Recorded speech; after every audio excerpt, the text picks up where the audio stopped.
Inilah hebatnya beliau. Dari dulu sampai sekarang.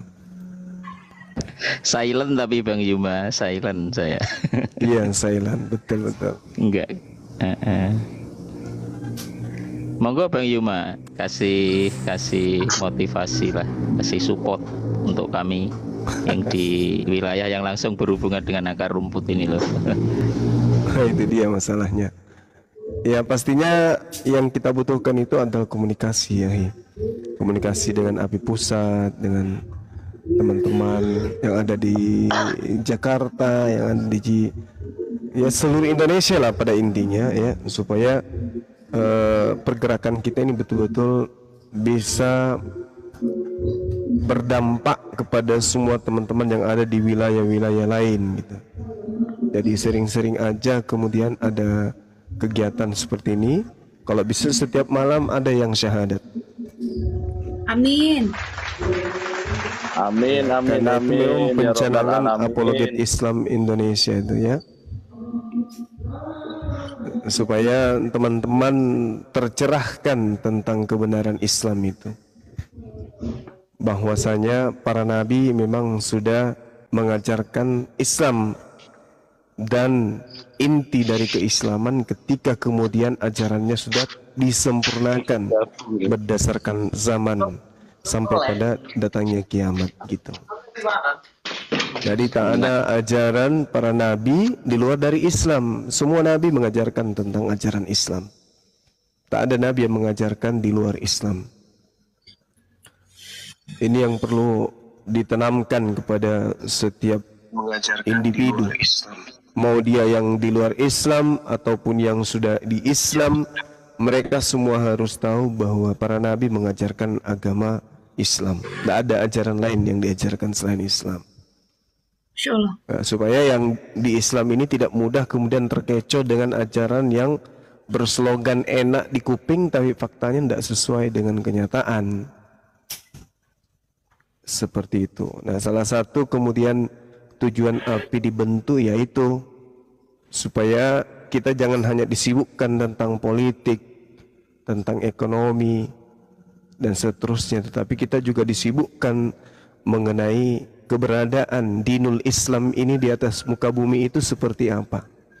Jadi kita tidak hanya berfokus kepada masjid, tabligh akbar, pengajian, kajian, ya, majelis taklim, tapi kita harus berfokus juga kepada hal yang bersinggungan dengan agama lain gitu. Ini juga penting supaya jelas antara benang merah dan benang putih itu. Jadi kalau hanya menjelaskan surah Al-Kafirun misalnya kepada orang-orang Islam, ya saya rasa itu tidak maksimal dalam arti kata bahwasanya peruntukan surah Al-Kafirun ini ya untuk disampaikan kepada seluruh umat manusia termasuk orang-orang kafir. Kita sampaikan kepada mereka agar mereka membuka hati mereka mendengarkan dan bisa menerima ajaran daripada para nabi. Ada satu hal yang menarik pernyataan saya tadi siang ketika saya berdiskusi dengan saudara dari Kristen. Saya katakan bahwa jatah umat Islam itu adalah Nabi Isa alaihissalam dan jatah Kristen itu adalah Yesus Kristus. Kalau jatahnya umat Islam, Nabi Isa alaihissalam diselamatkan dari pembunuhan orang-orang kafir. Kalau jatahnya orang Kristen, justru yang dibunuh orang-orang kafir ini, yang dipersekongkoli oleh tentara Romawi, mahkamah agama, ahli Taurat, dan juga iblis, itulah yang mereka sebut dengan Yesus Kristus, yang mereka tuhankan hari ini. Tapi kalau jatahnya umat Islam, Nabi Isa alaihissalam diselamatkan oleh Allah dan diangkat ke langit. Nah, ini yang perlu dipahamkan kepada umat Islam yang masih awam tentang perbandingan agama atau perbincangan atau diskusi lintas agama. Bahwa Islam jatahnya adalah Nabi Isa terangkat ke langit, dimuliakan kemudian tidak dibunuh. Kalau di Kristen ya ada pembunuhan terhadap oknum yang kemudian mereka sebut sebagai orang yang diseru orang yang terkutuk di atas tiang salib. Seperti itu teman-teman sekalian. Terima kasih. Lanjut. Ya Bang. Masya Allah. Selamat bergabung. Assalamualaikum Bang Al sama Bapak Hari siapa ini? Bapak Waalaikumsalam. Haryanto. Assalamualaikum. Kabar Ustaz Semua, Gurunda. Ahlan wa sahlan pada saudari kita yang baru mualaf. Allahu Akbar. Iya Bang Api Al. selalu berkibar. Waalaikumsalam. Terima kasih Bang Al. Bang Haryanto. Dibuka mute-nya Bang. Oke, nggak ada suaranya. Kalau nggak nyambung diturunin aja. Tadi siapa yang naikin? Saya. Ya Pak D. Tadi ada ten 1 ngilang lagi ya? Ten tadi aku naikin tadi.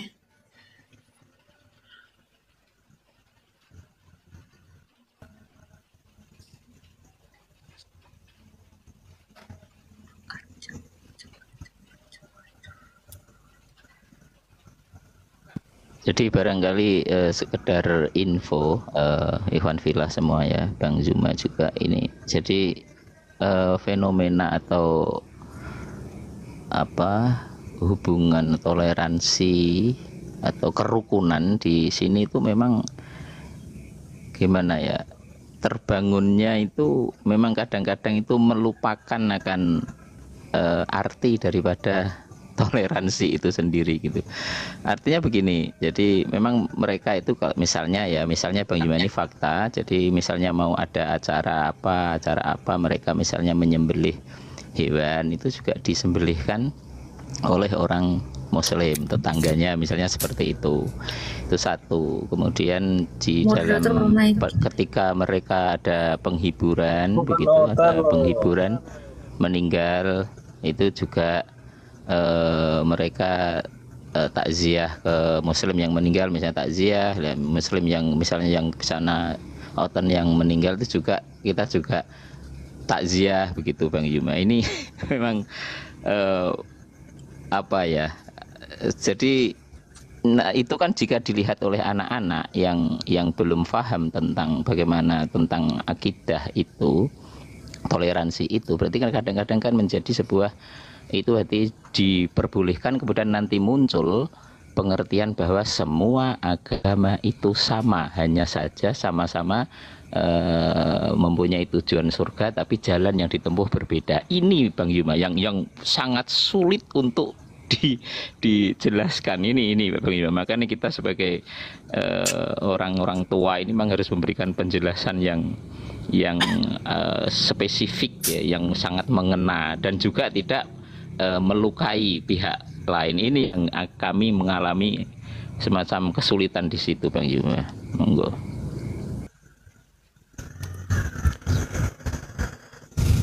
Iya, Masya Allah. Ya, pada poinnya kemudian intinya kita jalankan saja apa yang menjadi tujuan kita dari awal. Kemudian hal-hal yang mungkin kita anggap bahwa ini yang harus kita lakukan, ya kita jalani aja dulu. Maaf tadi putus-putus, saya tidak mendengarkan semuanya apa yang disampaikan. Mungkin intinya bisa diulang lagi ya, Maklum di gunung. Oh ya, jadi toleransi di sini tuh terbangun dengan baik ya. Secara awam itu kita memahami toleransi itu baik karena mereka juga kalau kita punya acara mereka juga datang, bahkan kalau mereka ada acara itu yang menyembelih hewannya itu misalnya itu ayam atau kambing, itu yang menyembelih itu memang umat Islam karena mereka kan ngerti kalau sembelihan mereka itu diharamkan oleh syariat Islam kan begitu. Mereka juga mendengar itu, makanya mereka yang tempuh adalah cara menyembelihnya adalah diberikan ke orang Islam begitu. Dan itu satu. Yang kedua, jika orang Islam yang meninggal mereka juga datang Kemudian nanti mereka yang meninggal juga orang Islam juga datang. Nah, ini kan berarti ujung-ujungnya jika anak-anak kita yang belum begitu kuat tentang akidah, barangkali belum mendapatkan pendidikan yang baik atau pelajaran yang baik tentang akidah itu, maka kan akan memberikan simpulan bahwa semua agama itu sama itu. Ini loh yang sangat sulit kami jelaskan begitu ke anak-anak itu. Itu barangkali Akhi. Iya, betul sekali. Memang betul. Inilah makanya kemudian api ini ada. Untuk kenapa? Agar supaya masyarakat dalam hal ini, anak-anak kita, ya, yang generasi muda ini, itu bisa kemudian masuk di dalam pikiran mereka apa yang menjadi perbincangan debat lintas agama. Makanya saya putuskan kemarin bahwasanya api ini jangan dibatasi hanya yang punya KTP saja. Api ini siapapun yang punya akte kelahiran dan Islam silakan digabungkan ke api. Karena pada dasarnya tujuan api ini dibentuk untuk menyadarkan generasi Islam bahwa ada agama di luar Islam ini yang selalu kemudian menciptakan kondisi di mana tentang Tuhan, lalu kemudian tentang kitab dan juga keyakinan secara keseluruhan itu selalu menyerupai Islam, selalu menyerupai ajaran agama Islam.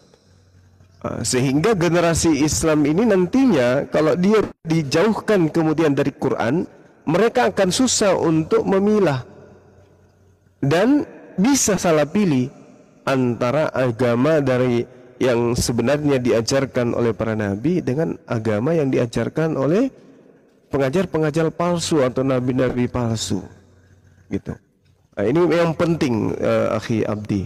Memang penting kemudian api ini dihadirkan di tengah-tengah masyarakat.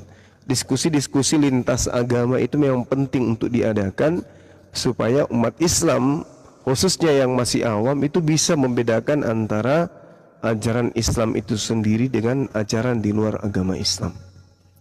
Karena yang bahaya itu adalah konsep yang ditanamkan dari awal tentang agama saudara kita Kristen. Karena kenapa? Agama Kristen itu dari sejak semula memang diajarkan untuk bersifat bunglon, bersifat menyerupai di mana mereka berada. Kalau dia di tengah-tengah orang Yahudi, mereka memperlihatkan diri seakan-akan orang Yahudi. Kalau dia di tengah-tengah orang Roma, memperlihatkan diri mereka seperti orang Roma. Kalau di tengah umat Islam, memperlihatkan diri mereka seperti orang Islam. Itu konsep awal, tatanan awalnya itu seperti itu. Dan itu ada datanya di dalam kitab mereka. Bahkan kalau kita lihat dalam Filipi 11 ya, Filipi 11, di situ diterangkan bahwasanya tidak mengapa dalam memberitakan tentang Yesus Kristus, ya, mau dengan cara palsu ataupun dengan jujur, ya tetap bersuka cita. Bahkan mereka diperintahkan cerdik seperti ular, di mana ular ini identik dengan iblis. Tetapi karena menginginkan kemudian terjadinya satu gerakan di dalam keberagamaan, maka apapun mereka lakukan untuk menyesatkan. Ini Al-Quran juga katakan, wa ikhwanuhum yamuddunahum fil gayyi tsumma la yuqsirun. Mereka akan berangkulan dalam membantu untuk menyesatkan manusia, dan mereka tidak akan henti-hentinya menyesatkan manusia. Seperti itu, akhi. Ya, tugas kita memang berat. Tugas kita memang berat. Harus menyadarkan agama yang benar itu adalah agama yang dibawa oleh para nabi, bukan yang dibawa oleh pengajar-pengajar palsu. Demikian, akhi. Oke, selamat malam semuanya. Salam damai sejahtera Bang Suma dan kawan-kawan yang lain ada di sini, bahkan yang ada di bawah. Mana Bang Al? Iya, turun. siap. 1, 2,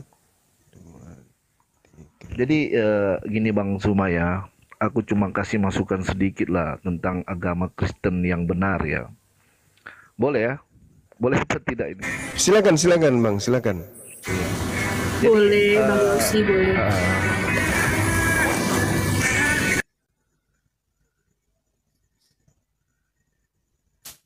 Apa Pak Imanis? Lanjut Bang Yosi, lanjut.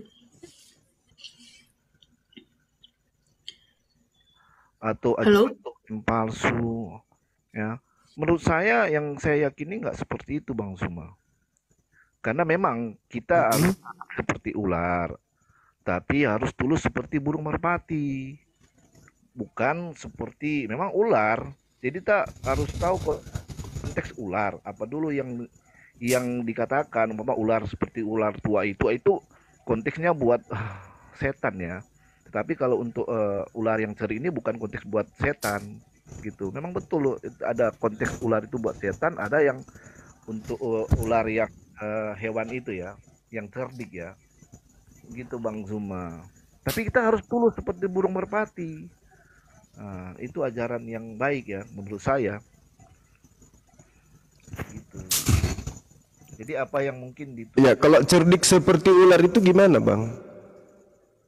ya lihat aja kan ular tuh cerdik tuh. Dia di rumput-rumput mau tangkap aja agak susah, dia kan cerdik gitu. Artinya kita itu harus pinter gitu. Pinter tapi jangan membodohi orang atau menipu orang. Karena itu kan akhirnya tulus seperti burung merpati. Bagaimana kalau kita melihat burung merpati itu ya, kalau dilatih ya, mereka itu hanya satu pasangan ya burung merpati itu. Dari ujung manapun dilepas dia akan kembali ke pasangannya yang udah dijodoh.